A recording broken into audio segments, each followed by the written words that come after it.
My name is Claudia. I am 34 years old. I am a housewife. I have 3 children, and a husband. I love my family. My life looked perfect. My house was clean. My children were healthy. My husband worked hard and left every morning on time. My days started much earlier than everyone else's. Before the alarm clock rang, I was already awake. I put the kettle on. I prepared breakfast. I packed lunch boxes. My children came into the kitchen half asleep. They ate without thinking much. Sometimes they complained if fruit was missing, or clothes weren't ready. But almost never did they ask me, "Mom, have you eaten?" My husband kissed me on the forehead. "Thanks, love, for everything. I'm late." Sometimes he praised my cooking in front of friends. "How well your wife cooks," they said. He smiled proudly. He never saw that I had slept 30 minutes less to make that lunch. My house looked perfect. Clean rooms, folded clothes, food on the table. People admired it, but no one saw the invisible cost. Because I knew I was always available. I always said yes. I always fixed everything. I just didn't know how to stop without feeling like I was failing everyone. I had things I loved, but I paused them. Reading novels at night, walking without rushing. Taking online courses.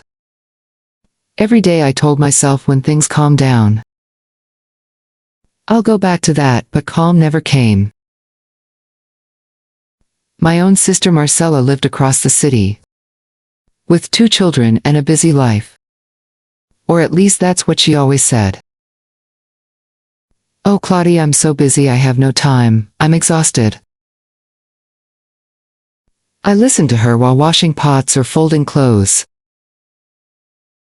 "What happened now, Mars?" I asked. "Tomorrow I have a work meeting.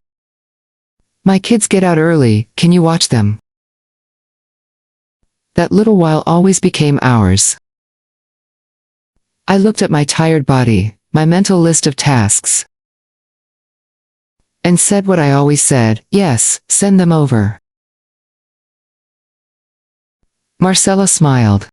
"You always save me. You're good at everything." It sounded like a compliment, but deep down it was a sentence. "You can handle everything, so I will leave more for you."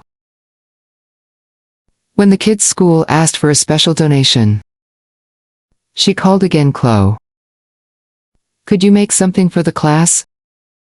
You're at home anyway." And when there was a birthday, people wanted it at my house. It's clean, nice, and cozy. Marcella said she would help. Most of the time she didn't. After everyone left, I stayed alone, cleaning dishes and picking up leftovers. At home, things were similar. I loved my husband and children. They weren't bad people. But habit had made them expect me to do everything. "Mom, I need red cardboard for school," said one child. "Mom, can you make something to share?" said another. "Did you wash the blue shirt?" asked my husband. No one asked, "Are you okay? Do you have time?" I pulled out a mental notebook. Red cardboard. Something to share. Wash shirt. Go to the bank. Reply to Marcella. Prepare lunch. Remember, parents' meeting. And I did it all always. They didn't see my back pain. They didn't see I hadn't eaten. They didn't see I was exhausted. They only saw everything works. And when everything works, no one asks which piece is about to break. Days blended together. I was always tired. Always saying yes. I ate standing. I went to bed with a headache. My yeses piled up like dirty dishes. I said yes to avoid trouble. To avoid disappointing anyone. Every yes took a piece of me. One day, I looked in the mirror. I didn't know who I was anymore. Only who I served. At first I thought I was just tired, but my body spoke.